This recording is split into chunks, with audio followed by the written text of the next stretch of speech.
Hello and welcome to Caravan Escapades. I hope everybody's keeping safe and well. Gosh, it's been a while since last time I've sat down in front of the camera and had a chat with you like this. Excuse me, my glasses are a bit dirty. Gosh, yeah. Well, we've had the house move, which took longer than we'd kind of hoped. But we're in now, and I'm in my new office. I've got my own office space. Never had that before, so that's quite good. And I've set the computer up so we can start doing editing and things like that. So we're in the house.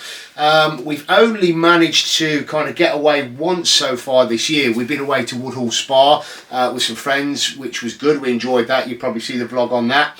But yeah, it's been frustrating, I must admit, not being able to get away in the caravan, but we're in the house is great.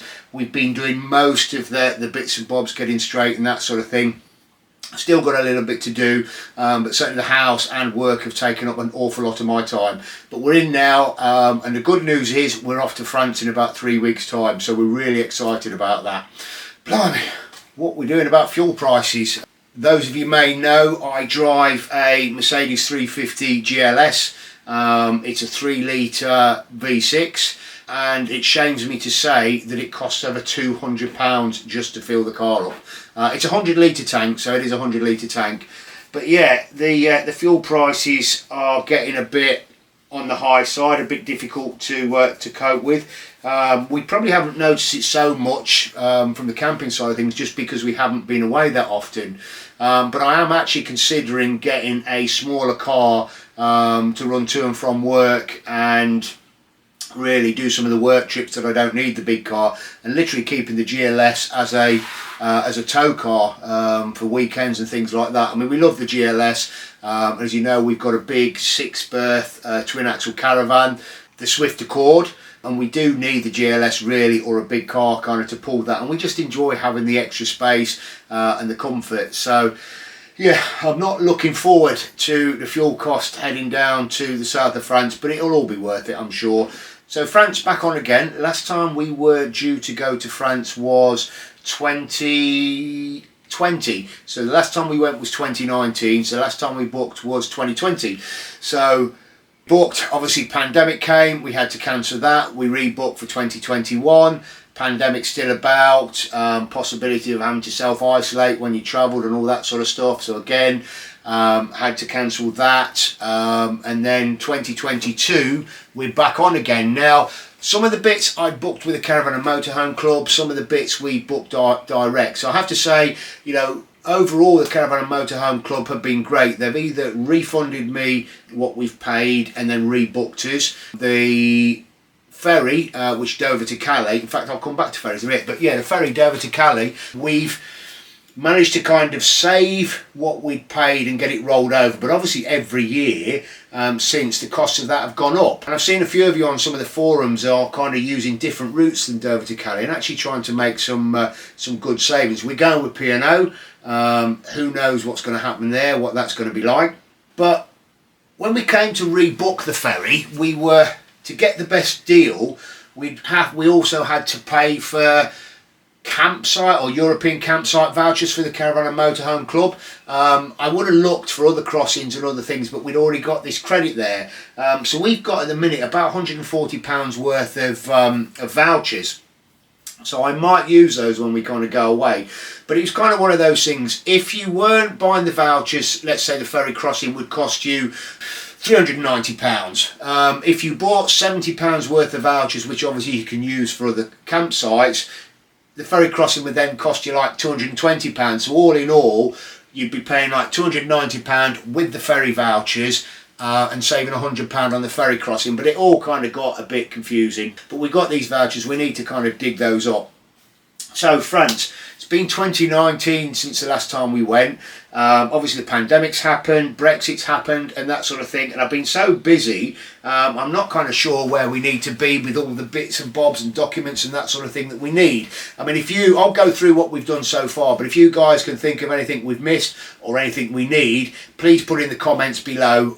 We've got 3 weeks before we go, so your help in trying to remember everything could be great. In fact, I've got a list written in front of me of what we've done so far. So we've got the Crit Air certificate, so that's if you go into these emission zones. I applied for that on the new car, so we've got that. That just needs putting into the windscreen. We've got the Amovis tag. Well, we already had an Amovis tag, but the battery was running out on that, so I got ordered a new one. It's great actually. You have to buy the new tag, which is about 20 quid, something like that. I can't remember off the top of my head. But when you select to get a new tag, you tell them that the old one you return, and if you stick it in the post, they refund you that 20 quid anyway. So we've got our Amovis tag. For those that don't know what an Amovis tag is, it's basically a toll tag. So you can go through the tolls without having to have cash or cards and those sorts of things, and they generally invoice you the following month of your travel. So you'll get the invoice or the money taken out of your bank on the following month. It's probably fractionally more expensive than actually having the cash or paying with your cards and those sorts of stuff, although, you know, if you pay with your cards you don't know what exchange rate charges you'll get and those sorts of stuff. We like the convenience of it. You can literally just roll up to the barrier and the barrier pops up, but from experience on some of the barriers that you have to stop, you've really got to get your bonnet right up there to the barrier before it pops up. That confused us a few times on the first trip route. So what else? That's the Amovis tag sorted. We've got the new GHIC European, or the global health cards. So we've got those new global health cards, so they came through, so we're covered on that. We've got the insurance, so we've got Red Pennant, which basically covers for a breakdown and any eventualities with ourselves or with the car, with the caravan and that sort of stuff, so we're covered on that. I know I've got to take my logbook, my V5 insurance, those sorts of things, obviously take my driving licence. Not 100% sure what we need to do. Obviously Claire and I are fully vaccinated and boosted, so I'm kind of guessing we need to get some sort of certificate for that. Darcy May's had her first round of COVID injection or COVID vaccine injections, and I need to do some research anyway to find out if I've missed anything. But if you guys can think about anything or think there's anything we need to be aware of, please feel free to comment down below and help us out and let me know. The other thing obviously that I'm aware of is that we can't take dairy or meat products into France with us, so we need to kind of make sure we stop off relatively soon after we've kind of crossed over, just so we can kind of stock up with a few bits. I mean, before we take some meat with us and butter and milk and that sort of thing, just to kind of get us going, but obviously this time we can't. So, and again, if anybody knows of any kind of convenience stops just the other side of Calais that we could probably pull in, which are en route south, that would be great, you know, if you can help us out with those. Although we will be crossing probably quite late at night. I think our crossing now is 10:15, so it's kind of going to be past midnight by the time we get into France, and we'll probably do a few miles, stop off before we get to our first site. But again, if you can think of anything, if there's anything I've missed, if there's anything else I need to do. I know we've been to France quite a few times before, and we've done it all before, but with all the changes and with the house and with work and everything else, I just feel I'm all kind of a bit behind. So your help on that, guys, would be very, very much appreciated. So what are we doing? We're heading down to the south. We're heading down to Fréjus, or to a little campsite in the hills. Say little campsite. It's a pretty good campsite in the hills just outside Fréjus called Camping Esterel. We've never been there before, but we had, and they've been great as well. So we had a booking with them from 2020, and they've basically rolled over the deposit and that sort of thing we've paid previously. So we've still got the kind of same book. Looking really forward to going. Looks like a great site, really nice site. Lots to do there. Not too far away from Fréjus, Saint-Tropez, Nice, Cannes, Monte Carlo, all along that sort of coast there. We have been along that coast there before and enjoyed it. Very picturesque, very nice. So we're really looking forward to that. But what we're doing is, when we cross over, and I did ask on a previous vlog and did mention about going to Disney. Now, don't tell Darcy May because she doesn't know this, so if any of you see her or whatever, don't mention Disney to her. So what we've done is we've booked, and I'll put links for this site, we've booked a site called Caravaning Des for Vents, and it was recommended by you guys, or by some of you guys anyway, not too far from the park. So our plan is that we're going to cross late one evening, motor down towards Paris, through the following day. We'll then stop at Caravaning Des for Vents, stop there, set up, and then tell Darcy May the next morning that we're just going to go and explore. We've booked there for 2 nights, so we're going to go and explore around. So we'll do that, get up in the morning, go off, and then turn up at Disney without telling her, or Disneyland. We've only booked for the 1 day, because she's into a Disney but not into a Disney, that sort of stuff anyway, but we thought as we've got a bit of extra time, it might be worth kind of popping in there. Blooming expensive though. I know there's kind of all sorts of deals you can have and that sort of stuff, but for 1 day, for Claire, myself and Darcy May, it's basically worked out to £240. I think the more days you book, the day rate gets cheaper and that sort of thing.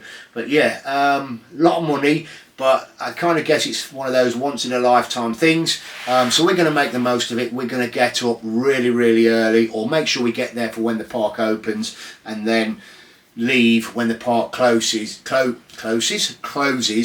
obviously we go back to the Caravaning Des for Vents, and then we'll sort of head down. And from that point, I think that'll be so we cross Tuesday evening, stop Caravan for Vents Wednesday evening, Disney Thursday, leave Caravan Des for Vents on Friday morning. Now we're not due at Esterel until Sunday, so we've basically got Friday night and Saturday night to book a couple of sites. We haven't booked these yet. Now the first time we went to France, we kind of pre-booked all of our sites, but we had a single axle caravan at the time.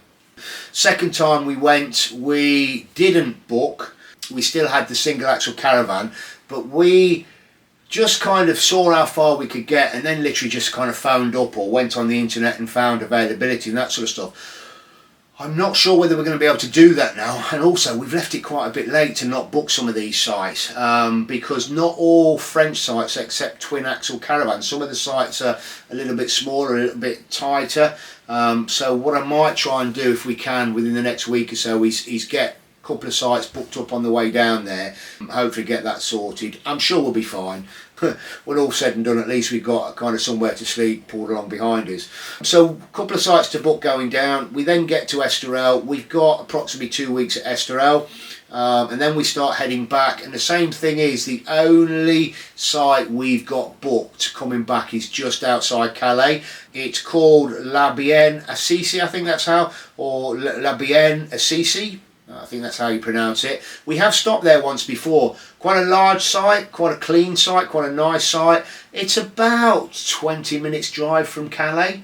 And I'll put links to all of these in below anyway. So it's about 20 minutes drive from Calais, I think. So we'll probably aim to get there. I don't think we cross from Calais till about lunchtime. Yeah, I'm sure it's about lunchtime, so we'll have time to kind of get up and head over to the port and that sort of thing. So yeah, that's Bien Assise. So we haven't got any other sites booked. So again, any recommendations for sites? Basically, I guess between between Fréjus, between the south of France and between Calais. Drop the links in below, that'll be really good if you can do that sooner rather than later as well, so that we can look at getting some of those booked up. So that's pretty much a roundup. I mean, I have put some notes in here in front of me. We're going to bring the caravan back to the house next weekend and literally start clearing it and sorting it. I don't know what the rest of you guys do. When we're kind of touring around the UK, we pretty much just have everything piled in the caravan, you know, to cover every eventuality, that sort of thing. So what we're planning on doing is getting the caravan back here next weekend and literally just go and sort through, start at the front, right from the what do you call the gas locker, that's right, I forgot what you called it then, right from the gas locker all the way to the back.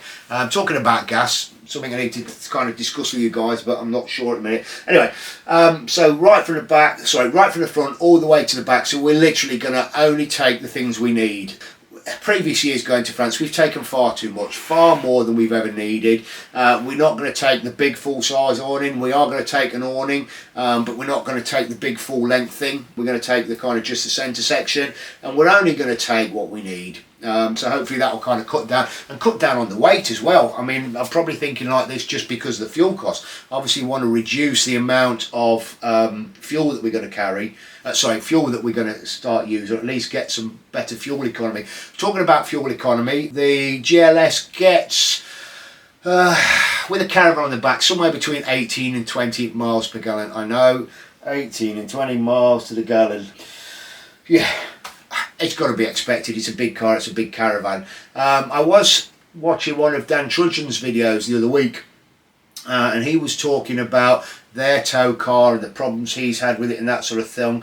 And there's a fuel additive he's used which has helped him get better MPG. So I'm going to get hold of, what have I got to lose? I'm going to get hold of that. He put a link underneath his thing anyway. So I'm going to get hold of that. I'm going to try a bit of that, see how things work out with that, and I'll report back on our way down to France as well and tell you whether I'm getting any better fuel economy.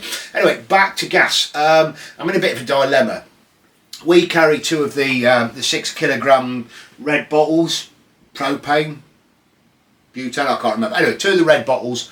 Now, for a while I've struggled over basically how full the bottles are and how full the bottles aren't. I've got 1 full bottle. The second bottle, I have no idea how much gas is in there. Now, the dilemma I've got is that I know when we head into France, we always run the fridge on gas because it works better on gas, certainly in the hotter temperatures, that sort of stuff. And it's, do I swap just for another full bottle now? So exchange the bottle, which could be 3/4 full, could be half full, could have 10% in the bottom of it, that sort of stuff. Do I, I suppose I could weigh the 2 bottles and see, get an idea of kind of the difference really. I suppose the dilemma is, the bottles are not very easy to kind of exchange at the moment. I think most of us have been having trouble swapping the bottles over and that sort of thing. So do I risk it and go with the 2 bottles I've got and run basically the gas, run the fridge on the gas? We'll also take in the Cadac, so that'll be running on the gas as well. Potentially there'll be a bit of gas used for cooking and warming stuff up, but not a great deal. It's mainly going to be the fridge and the barbecue, and to be honest, the barbecue will probably be used most days, I would have thought. Certainly we'll be kind of cooking out and that sort of thing, and what I don't want to do is literally just run out of gas. So I've definitely got 1 full 6 kilogram bottle and 1 that I'm not sure about. So I think I might kind of have a look at weighing those and see if I can maybe get the one that's part empty. I mean, if I could just go and buy another full one, although the prices are crazy, and get hold of one, I might just take a second full one and leave the part full one here, so I know I'm leaving with 2 full bottles. But anyway, that's one of kind of my other dilemmas and that sort of stuff. Well, gosh, a lot there. Most of it's been around France. I am going to try, when we're heading to France, rather than kind of just doing loads of recording, getting back, editing it up and then putting one big vlog out about France, what I'll probably do is do snippets, and I may do some kind of shorts as well on YouTube, just of kind of going on the ferry and those sort of stuff. If there's anything you guys particularly want me to vlog about, or there's anything you're interested in with travelling to France and that sort of stuff, drop me a comment below and we'll certainly see if we can help you out there. But yeah, I guess that's it. We're excited about going to France. There'll probably be a couple of more vlogs before we head off, but it's probably going to be vlogs that I've already kind of pre-recorded. I've still got holiday vlogs from last year which kind of need editing up and that sort of thing.